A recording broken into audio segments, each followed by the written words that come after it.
Britain प्रधानमंत्री अस्टारमरଙ୍କ भारत गस्त Bharat Britain वाणिज्यिक संपर्करे नुआ अध्याय मुंबई ब्रिटेन प्रधानमंत्री केयर स्टारमर 2 दिनिया भारत गस्तरे आसी आज मुंबई पहुंचिछंती। भारत ब्रिटेन मध्यरे एक विस्तृत रणनीतिक और वाणिज्यिक सहभागिता को नुआ उच्चता को नेबा पाई आमे प्रतिश्रुतिबद्ध बोली स्टारमर कहिसंती।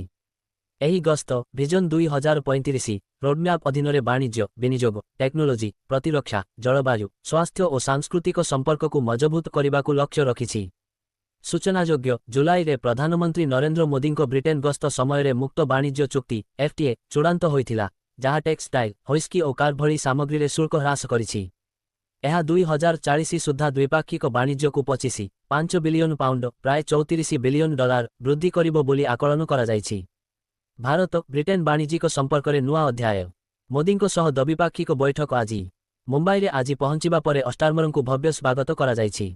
से प्रमुख व्यवसायी को संबोधित करी भारत रे अर्थनैतिक वृद्धि ब्रिटेन रे नियुक्ति सुजोग सृष्टि करिबो बोली कहिथिले।